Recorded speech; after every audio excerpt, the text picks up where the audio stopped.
जय सिया राम। सब सुख लहे तुम्हारी सरना, तुम रक्षक काहू को डरना। बाबा नीम करोली जी महाराज से उनके भक्त जब उनके सानिध्य में बैठते थे तो पूछते थे कि प्रभु राम की कृपा हमें कैसे मिलेगी, श्री हनुमान जी कैसे प्रसन्न होंगे। वैसे तो बाबा जी अपनी बातों के माध्यम से, अपने क्रियाकलापों के माध्यम से, अपनी लीलाओं के माध्यम से भक्तों को श्री हनुमान जी से जोड़ते रहते थे। फिर भी कुछ भक्त इस तरह के प्रश्न जब पूछते थे तो बाबा जी एक ही बात का उत्तर देते थे कि लोगों की सेवा से, जो लोग ज़रूरतमंद हैं उनकी सेवा से।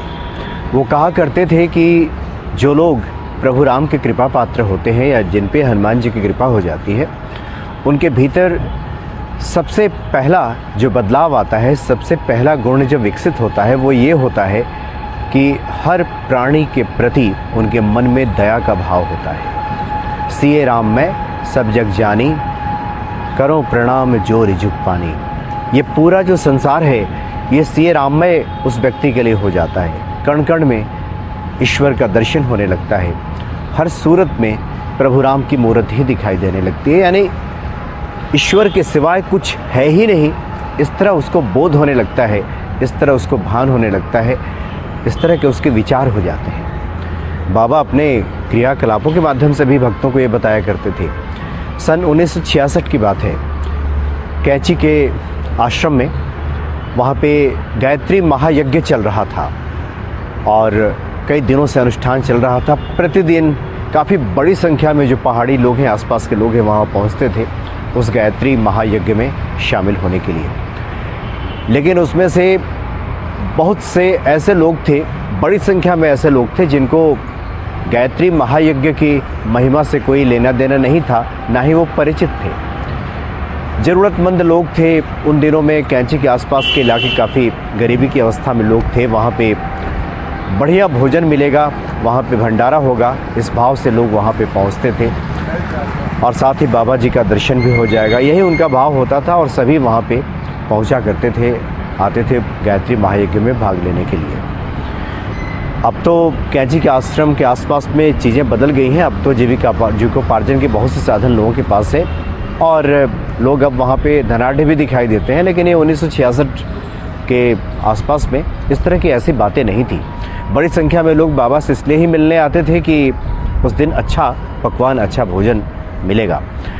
जब कैंची आश्रम जाना हुआ था मेरा, बहुत से ऐसी महिलाओं से बातचीत हुई जो बुज़ुर्ग महिलाएं थीं। उन्होंने इस बात को स्वीकार किया कि वो तो सिर्फ इसलिए जाती थी कि बाबा के यहाँ आज भंडारा होगा और आज भरपेट अच्छा खाना खाने को मिलेगा, इस भाव से लोग जाते थे। तो गायत्री महायज्ञ में भी बड़ी संख्या में लोग वहाँ शामिल होने के लिए आए और गायत्री महायज्ञ का जो अनुष्ठान है पूरा होने के बाद, उस दिन का अनुष्ठान पूरा होने के बाद ही ये भंडारा होता था।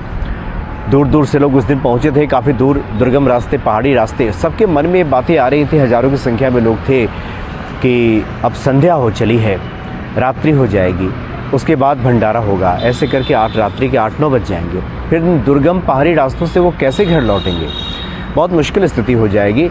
सभी बाबा की तरफ देखते थे, कुछ कहते नहीं थे और सबके मन की जानने वाले बाबा इस बात को काफ़ी देर से समझ रहे थे। गायत्री महायज्ञ का अनुष्ठान पूरा होने के पहले ही, पूर्णाहुति होने के पहले ही उन्होंने सेवादारों से कहा कि जो लोग आए हैं इनको भोजन कराओ, भंडारा शुरू कर दो। तो जो वहाँ के पंडित पुजारी थे उन सब ने कहा कि महाराज जी अभी तो पूर्णाहुति होना बाकी है, अभी तो अनुष्ठान पूरा नहीं हुआ है, आरती होगी उसके बाद ये भंडारा हम लोग शुरू करेंगे तो अच्छा रहेगा। लेकिन बाबा नीम करोली जी महाराज ने कहा कि ये जो हज़ारों आत्माएँ, भूखी आत्माएँ जो यहाँ पे बैठी हुई हैं, जिनके भीतर स्वयं ईश्वर का वास है, इनके उदर में जब ये भंडारे के प्रसाद जाएगा उससे बड़ी पूर्णाहुति क्या हो सकती है। इसलिए भंडारा शुरू करो और सबको भोजन कराओ। काफ़ी देर से सभी भूखे बैठे हैं और यहाँ से सबको अपने घर भी जाना है, इसलिए यही पूर्णाहुति है। और बाबा ने भंडारा खुलवा दिया। यज्ञ का अनुष्ठान अभी पूरा नहीं हुआ था। जो प्रकांड विद्वान पंडित हैं अभी मंत्रोच्चार में लगे हुए थे, आरती होनी बाकी थी।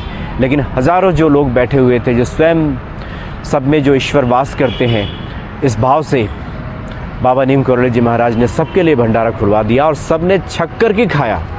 और बाबा ने अपने भक्तों को ये संदेश दिया कि जो भी प्राणी इस संसार में दिखाई देता है, सबको भोजन दान से बड़ा तो कोई दान है ही नहीं। जो लोग भूखे प्यासे लोग हैं, उनकी आत्मा अगर तृप्त हो जाए, उनकी क्षुधा पूर्ति हो जाए, तो इससे बड़ी पूर्णाहुति तो कुछ हो ही नहीं सकती। इसलिए ईश्वर की जो प्रसन्नता है, वो प्रसन्नता प्राप्त होती है लोगों की सेवा से। जो भी ज़रूरतमंद लोग हैं, जिनकी भी कुछ आवश्यकताएं हैं, और जो सामर्थ्यवान लोग हैं, उन आवश्यकताओं की जब पूर्ति कर देते हैं तो ईश्वर की प्रसन्नता के वो पात्र बन जाते हैं।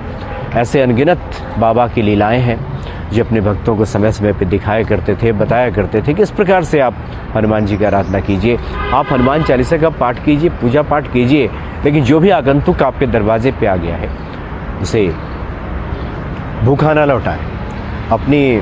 अपनी थाली में से 2 रोटी उसे भी खिला दीजिए, और यही सबसे बड़ी पूजा है। आज भी जो बाबा नीम करोली जी महाराज के भक्त हैं, इस मूल मंत्र को समझते हैं, इसलिए उनके द्वार हमेशा ज़रूरतमंदों के लिए खुले रहते हैं। तो ऐसे दयालु हैं, परम दयालु हैं बाबा नीम करोली जी महाराज। जय सिया राम।